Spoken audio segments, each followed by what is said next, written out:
What's up, YouTube? If it looks like I'm wearing the same shirt as the last video and the hair looks the same and everything about the lighting is the same, it's because it's the same night.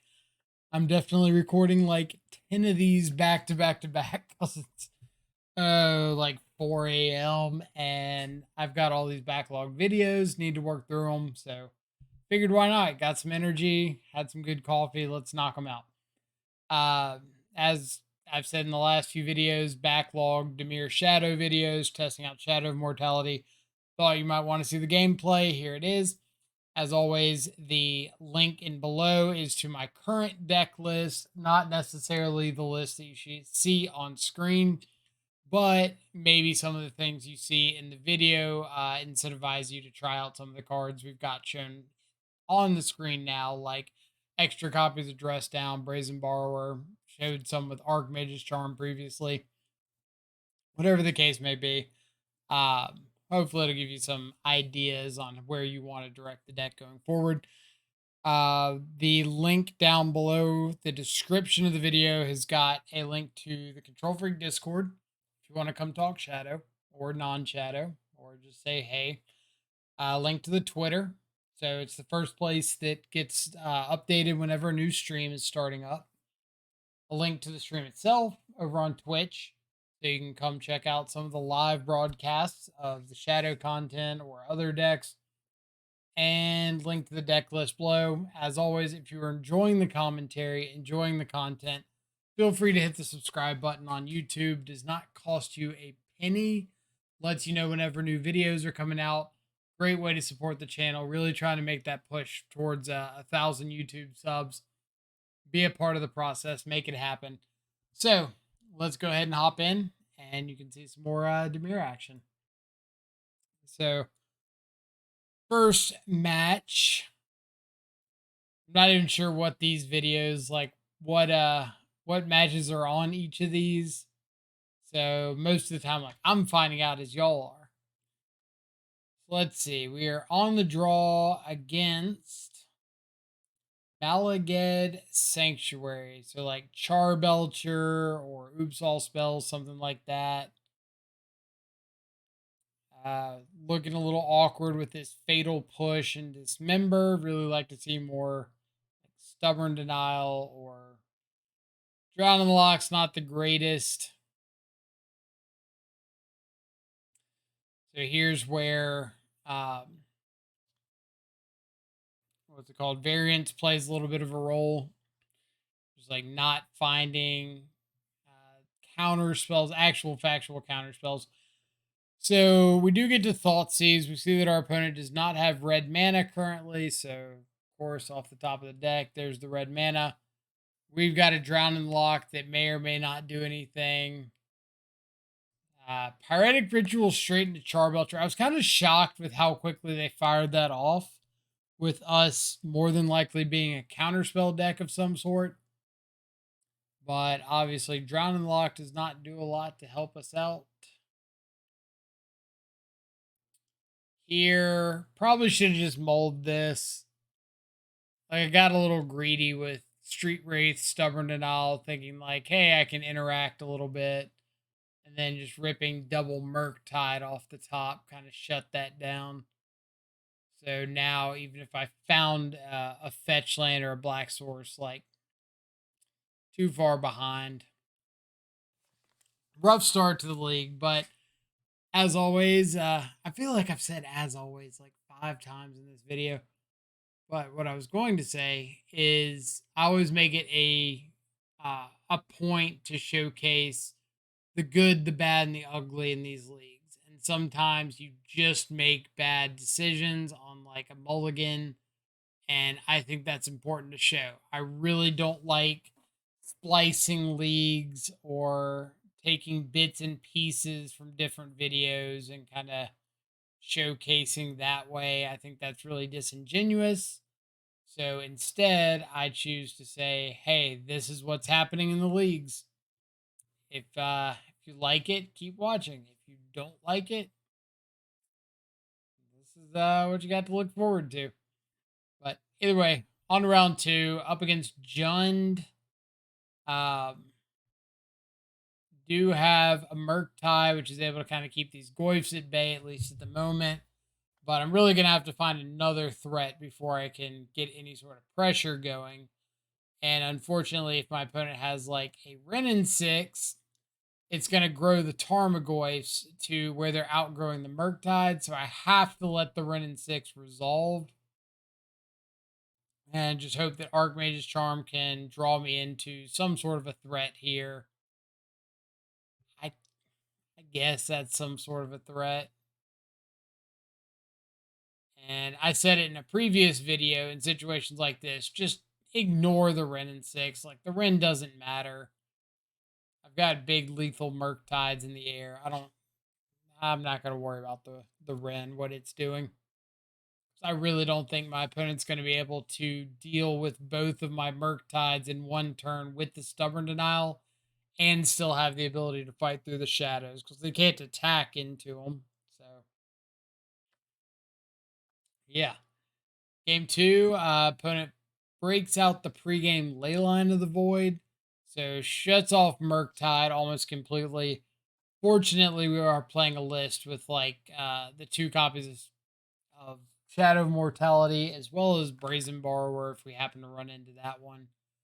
So we do have a good number of ways to either fight around Leyline of the Void or through Leyline of the Void. Pretty happy to keep a counterspell and land. Like, obviously, both of those very solid pickups.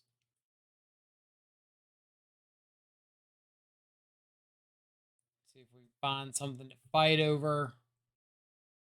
Ren looks like something I'm okay fighting over because eventually that's going to be a win condition and I don't have any good ways to stop it.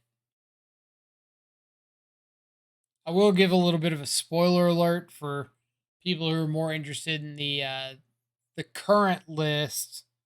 Uh, since I always try to link those in these videos or link the new list, I am trying out Blood Chief's Thirst because as this video is coming out, the Lord of the Rings set is dropped. People are getting more and more access to the new cards. Delighted Halfling is showing up a reasonable bit. So, Blood Chief's Thirst gives you a flexible 1 mana removal spell that hits Halfling, also hits like Ren and 6. You can kick it to hit Teferi, opposing Murktides, Omnath, whatever the case may be. Um, so we kick a Turok. Opponent goes ahead and fires off Unholy Heat on the Turok, but we get a second Unholy Heat and a Terminate. So really good hits with Turok. And that's one of the primary reasons we bring it in these kind of fair matchups. Because ultimately, if you do get to kick it, usually a 3-for-1. And that's what we need to see. I mentioned in one of the previous videos that I saw Electric Bob playing Rock with 3 Turok in the sideboard. And I have to admit, like, I really don't hate that idea. I think being able to reliably see Turok in like the mid-range matchups, or especially the pile matchups like the Leyline Binding, Prismatic Ending style decks would be really, really nice. All right. Get down Shadow of Mortality. We know that this is like only dying to a Terminate, really. So I'm just going to fire off the stub on the Inquisition. Like, I know that they could take the counterspell, leave the stub. But if they take the counterspell, leave the stub, there's a chance they might resolve like a Seasoned Pyromancer. That might make my life a lot more miserable. So instead, we'll just hold on to the counterspell and kind of set up this spot where I can get the Shadow of Mortality across the finish line. That Tarmogoyf I don't care about because I have the Fatal Push, so there's no reason wasting the counterspell. Uh, but now I'm up. I have navigated to a point where I have counterspell for anything off the top of the deck. Anything that they put on the stack, I'm countering on tap with Shadow of Mortality. So Just remember that your counter spells have got so much weight to them. Super important to not just fire them off blindly. Uh, Forgot what round this is, but we're up against what I think it's either elementals or blue white control. They revealed Kahira, so it could be either. And we didn't see a second land, so uh oh, let me take a second before we get to game number 2. A lot of times I will keep really sketchy hands in league play, and it's mostly to test and see if that hand can somehow get there, or if the deck can somehow uh, find its way out of a jam in a situation like that last hand. If I find my second land, I'm okay. But 9 times out of 10, I would not keep that hand in some sort of competitive environment like a challenge or a showcase, or if you got a big paper event and you're worried about losing money, I wouldn't keep those hands. So just know that if I make a keep decision that looks really sketchy or doesn't make a lot of sense, there's a pretty good chance that I'm just doing it for the purpose of testing. But I know that doesn't come across very well when you're just like watching back through leagues. So we've got Wraith, we've got Counterspell, we've got Turok. Pick up a Consider is nice. Let's Counterspell a Ren, go ahead and get that off the board. And Spreading Seas is a decent pickup. I could have considered first before the Spreading Seas, but ultimately, like, the only thing I want out of this Consider is to help me find Black Source to kick Turok. I don't really want to kick it right now because my opponent has the ability to untap with an Omnath if they want. Shark Typhoon was not on my radar in any way whatsoever. But they could have had Counterspell. They could have had like untap Omnath. I think Turok is absolutely fantastic in these matchups, but you really, really, really have to set it up. You can't just say, all right, I'm at 4 mana, I'm kicking Turok, game's over, whatever the case may be. You really need to be patient, put yourself in a position where that Turok is going to resolve, and you're not going to be just like SOL because of it. Also, I did not, after game 1, have any expectation that my opponent was going to be on Wilderness Reclamation, or I would have sideboarded completely differently. I sideboarded expecting elementals, or at least like blue white control, but Wilderness Reclamation means that all like my dress downs are pretty dead. Turok was a pretty bad bring in. Could have done a much, much better job with my sideboarding choices there. But sometimes your opponent memory deluges and whiffs. And that should have been a clue that they did not have Solitude in their deck. Because if they had gone through flashing back memory deluge and they had Solitude, they would have been able to cast it. But because they scooped after the first one, they didn't have anything free to deal with the Shadow Mortality after the second one. And I bring that up more because if you're playing a match and you notice something like that in game 1, it might affect your sideboarding, but it's not something that you just think about out of the blue. without really breaking down, okay, why did my opponent scoop here? Because they have Kahira showing and 7 mana. They have the ability to escape this deluge and see 7 more cards. Why would they scoop there? Oh, it's because they don't have a free way of interacting with my with my Shadow of Mortality. So this is round 3, I think. Really no idea what I'm up against. I saw Tangled Florahedron getting hard cast with a Turn Timber Symbiosis and I think it was like the copy dude in a vial. So my immediate thought is some sort of like Blink deck. But I see Amulet of Vigor, so I'm really not sure. There, I think we saw Charbelcher. I do not want to show my opponent this counter spell, or not the counter spell, the EE. I really want to like make them go for something, get the counter spell, and then blow up the amulets. Try to leave my opponent with as little as humanly possible. Then get this Murktide down. Like I could play out the EE for 1 the turn before, but I wouldn't be holding up counterspell. And the counterspell seems much more valuable. Here, just cycle the dress down. Like it's not doing me any good sitting around in hand, so I might as well play it out. As always with spell-based combo, all the removal comes out post board, fatal pushes, dismembers, bring in any counter spells I've got. I think I just like didn't have enough to bring in a matchup like that, so I brought in Turox and kept in the dress downs.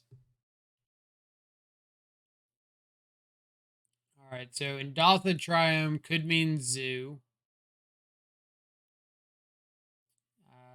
but Misty Rainforest Steam Vents doesn't really scream. Yeah, scream Zoo.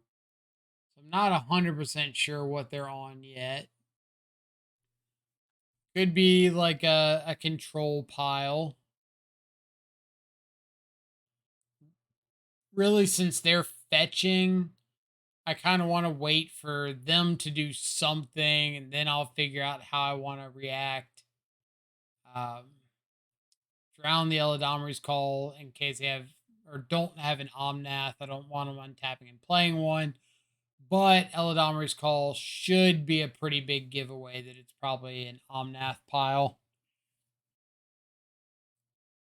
So we've got Stubborn and Owl for Leyline Binding. We don't have an answer to Solitude if they untap and hardcast one. But maybe they go for something else, like Elish Norn.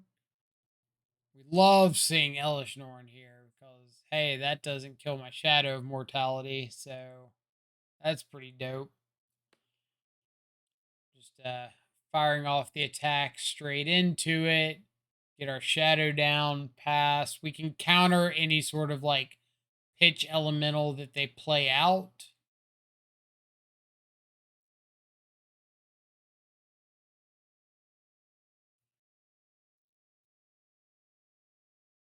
I could have drowned to kill the prismatic or to kill the to counter the prismatic ending, but I really just wanted to get the Elish Norn off the board. Like if they didn't have Solitude right there, I didn't want them doubling up triggers later. Sideboarding against the Omnath piles. Shieldred's Edict comes in because it hits all the planeswalkers as well as all the elementals. The extra dress downs come in. Spreading Seas comes in.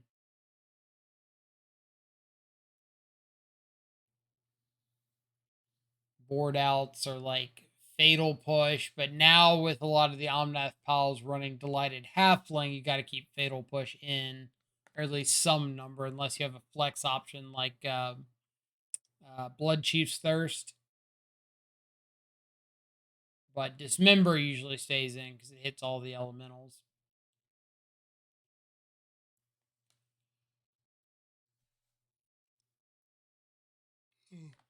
Here, fire off Children's Edict so we can untap, free and clear. Do see Solitude, Endurance, another Ren and 6. But Murktide's able to dodge Prismatic Ending, and opponent scoops to the Murktide. Like, sometimes that happens, and you get a little fortunate, and it feels good. Yeah, reasonable league. Like, I hate showing those videos. Like, for example, the match one against Charbelcher, where things just completely go awry and the deck looks horrible.